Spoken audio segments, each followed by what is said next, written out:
시편 산책, 오늘은 시편 제14편이 되겠습니다.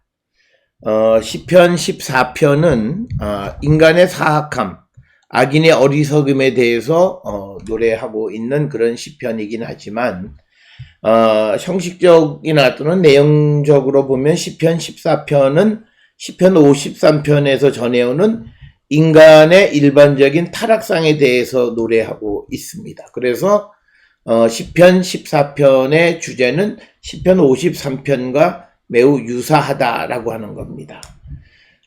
그러나 시편 14편은 형식적인 면에서 문학 장르가 매우 복잡하게 혼합되어져 있다라고 하는 것.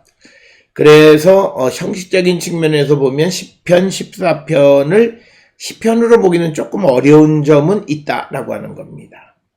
그래서 시편 14편은 이게 하나님에게 말하는 것이 아니라 3인칭으로 되어 있는 누군가 그에 대해서 말하는 것으로 이렇게 기록이 되어 있습니다. 그래서 어떤 주석가들은 시편 14편을 마치 가르침을 위한 시로 이해하기도 합니다. 그리고 시편 53편과의 관계에서 시편 53편은 시편 14편의 변형으로 그렇게 이해하기도 합니다. 우리가 잘 아는 중세 랍비였던 라쉬는 시편 14편은 첫 성전의 멸망에 관한 다윗의 말로 이해하고, 그리고 시편 53편은 주후 70년에 멸망된 제2성전의 멸망에 대한 것이다. 이렇게 주장을 하기도 합니다. 그러나 이제 이 시편이 지혜를 요구하는 것인지, 그리고 이것이 기도인지, 혹은 하나님이 없는 자에 대한 어떤 예언자적인 어떤 독설인지, 이런 것들이 분명하지 않다라고 하는 것. 그래서 주제나 형식적인 면에서 매우 모호한데 유사한 것은 시편 53편이다라고 하는 것. 이것을 우리가 이해하시면 되겠습니다. 1절에 다윗의 시, 인도자를 따라 부르는 노래, 이렇게 되어 있는데 14편 1절 라 메나제악 레 다비드. 그러면 이제 우리가 이미 보았듯이 여기에는 라 메나제악 그 다음에 미즈몰이라고 하는 단어가 섞여 미즈몰 레 다비드라고 하는 겁니다. 혹은 이게 만약에 시가 아니라 만약에 다윗의 어떤 가르침이라고 이해했을 때는 미즈몰 대신에 마스킬레 다비드 이렇게 하면 됩니다. 그래서 어떤 좀 지혜의 또는 어떤 누구를 가르치는 그런 의미의 시, 그렇게 우리가 이해할 수 있다라고 하는 것입니다. 그래서 우리가 14장 1절의 전반부는 라 메나제악 레 다비드 이렇게 되어 있고, 그래서 이것을 우리말로는 다윗의 시, 인도자를 따라 부르는 노래 이렇게 되어 있습니다. 자, 그 다음에 이제 내용이 등장하는데, 어리석은 자는 그 마음에 이르기를 하나님이 없다 하는도다. 그들은 부패하고 그 행실이 가증하니 선을 행하는 자가 없도다 라고 하는 거죠. 그래서 여기서 등장하는 어리석은 자, 그는 어떤 사람이냐면 하나님이 없다고 자기 스스로 마음에 말하는 자다라고 하는 거죠. 그러면서 그들은 어떠냐? 그들은 부패하고 그들의 행실이 가증하니 선을 행하는 자가 없다라고 하는 겁니다. 그래서 14편 1절은 마치 53편 2절과 유사합니다. 그래서 어리석은 자들은 마음속에 말하기를 하나님은 없다 이렇게 말하고, 그들은 부패하고 가증해서 선을 행하는 자가 없다. 그래서 어리석은 자는 선을 행하는 자가 없다라고 하는 겁니다. 그래서 이 구절을 보게 되면 나발이라고 하는 나발 벨리보 그 마음에 에인 엘로힘 하나님은 없다. 히투 히트 이부 알릴라 그 다음에 에인 오세 토브 선한 일을 행하는 것이 없다. 그래서 어리석은 자가 스스로 마음에 이르기를 에인 엘로힘 하나님은 없다 이렇게 말한다라고 하는 겁니다. 그래서 어리석은 자가 공공연하게 하나님을 자신 안에서 부인하는 것, 이게 어리석은 자. 그래서 그들은 하나님이 계시지 않기 때문에 이제 악을 행한다라고 하는 겁니다. 오늘 이 1절에서 나발, 그러니까 어리석은 자는 것은 단순히 심리적인 혼란 상태를 의미하는 것이라기보다는 경솔함 같은 것으로 매우 불명예스러운 명칭이 나발이라고 하는 겁니다. 그리고 이것은 어떤 전통, 조상들의 전통을 어기는 사람, 이런 의미까지도 내포하고 있다라고 하는 것입니다. 그래서 이런 어리석은 자들, 나발들은 리보, 그의 마음에 이르기를 에인 엘로힘, 하나님은 없다.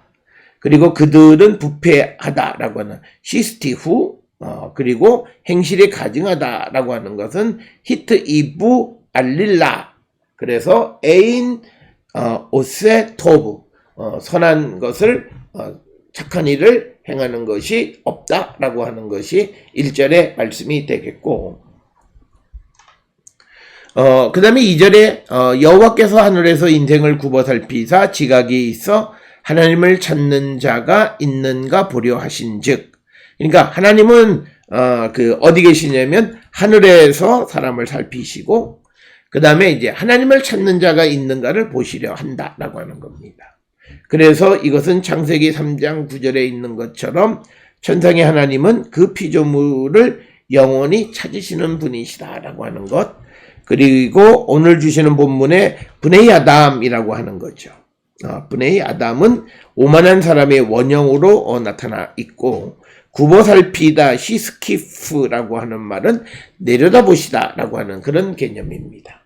그래서 지각이 있어 하나님을 찾는 자가 있는가 보려 하신 즉, 이런 표현에서 하나님을 찾는다라고 하는 그 개념은 하나님께 기도하는 것을 얘기합니다.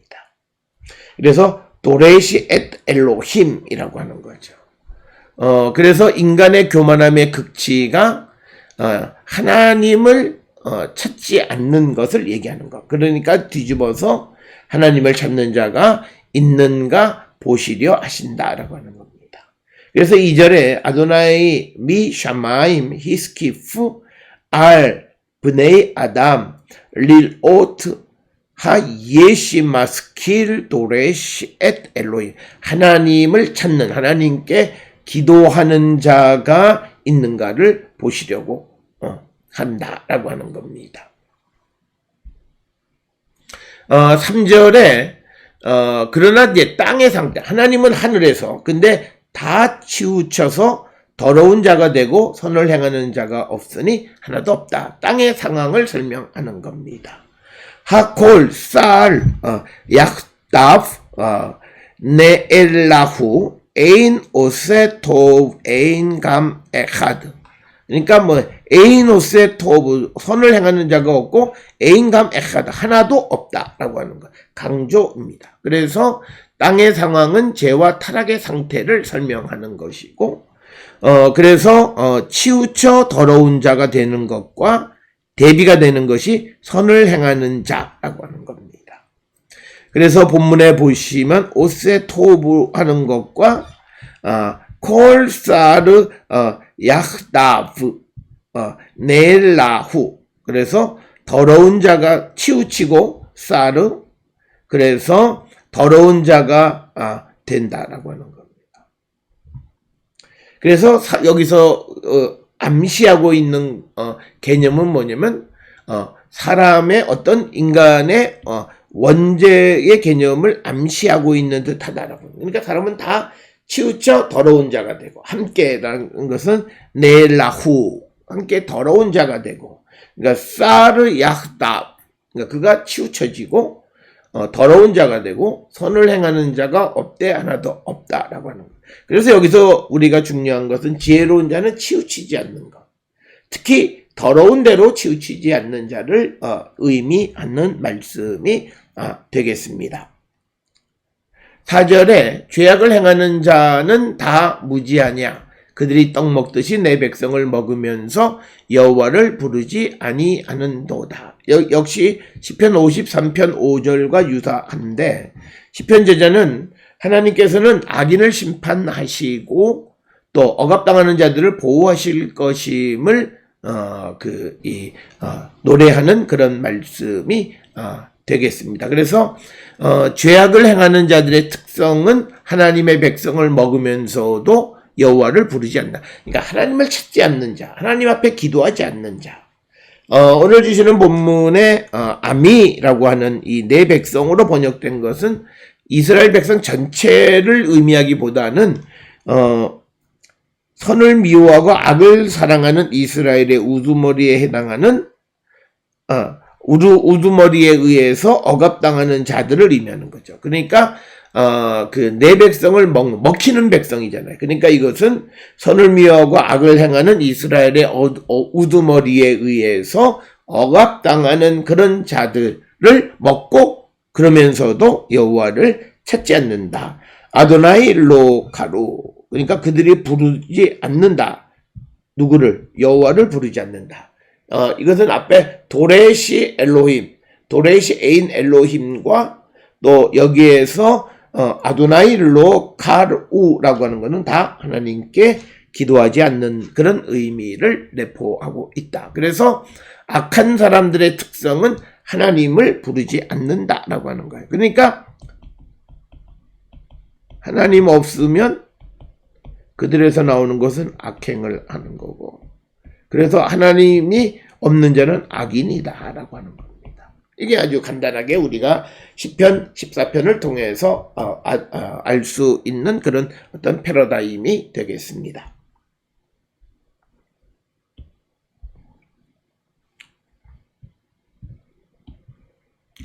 5절에 그러나 거기서 그들은 두려워하고 두려워하였으니 하나님이 의인의 세대에 계심이로다. 그래서 이제 5절 6절에서는 악인들에 대한 협박의 내용이에요. 그건 뭐냐면 악인들이 그렇게 하나님을 찾지도 않으면서도 악인들이 하나님을 두려워하는 것은 하나님께서 의인들 편에 계시기 때문에, 하나님이 의인들을 도우시기 때문에 라고 하는 그런 개념이 되겠습니다. 그래서 파흐두 파하드, 강조하는 거예요. 두려워하고 두려워하다.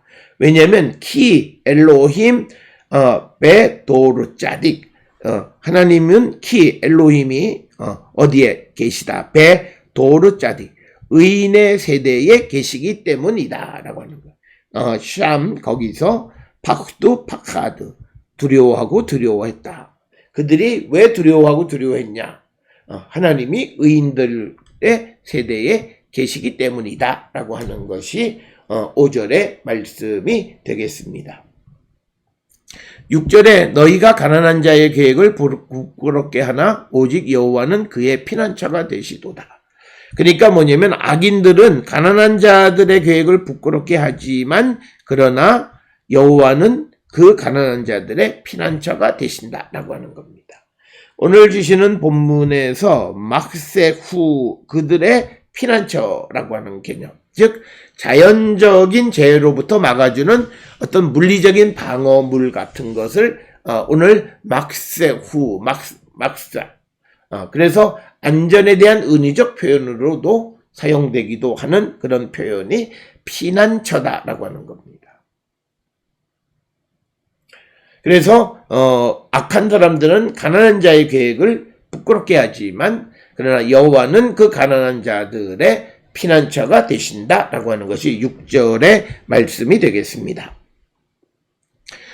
마지막 7절에 이스라엘의 구원이 시온에서 나오기를 원하도다. 여호와께서 그의 백성을 포로된 곳에서 돌이키실 때에 야곱이 즐거워하고 이스라엘이 기뻐하리로다. 그래서 이 7절은 결론에 해당하는 부분이긴 하지만 그러나 1절부터 6절까지 주제와는 많은 차이가 있어요. 그래서 주제가 맞지 않고 또 톤이 달라요. 그래서 많은 주석가들이 설명하기를 시편 14편 7절은 2차 첨언되어진 것이 아니겠는가, 이런 이야기, 이런 예들이 구약 성경 시대에 많이 등장하기 때문에 그렇게 이야기를 합니다.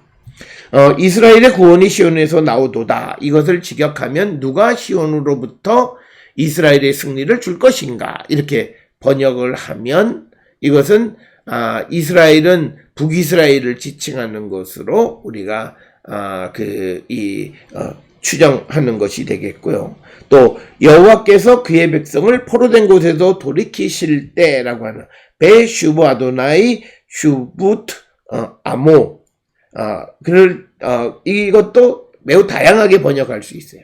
그러니까 여호와께서 그 백성의 행운을 돌이키실 때로 번역하거나 또는 여호와께서 그의 백성의 포로를 돌이키실 때 이거 둘 중에 둘 다 가능한 거죠.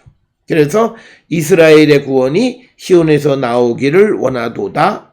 그리고 이제 여호와께서 그의 백성을 포로된 곳에서 돌이키실 때에 혹은 여호와께서 그의 백성을 행운을 돌이키실 때에 그때 야곱이 즐거워하고 이스라엘이 기뻐하도다. 이렇게 되어 있습니다. 그래서 이 14장 14편 7절은 1절부터 6절까지의 주제와는 매우 다르다라고 하는 거죠. 그래서 특별히 14편 1절부터 6절까지는 죄를 행하는 악인들, 그들의 행함에 대해서 어리석음에 대해서 노래하는데 7절에서는 갑자기 이스라엘의 구원, 또 여호와께서 이스라엘 백성을 포로된 곳에서 돌이키실 때라고 하는 새로운 주제가 등장해서 2차적인 첨언이다 이렇게 말하기도 한다라고 하는 겁니다.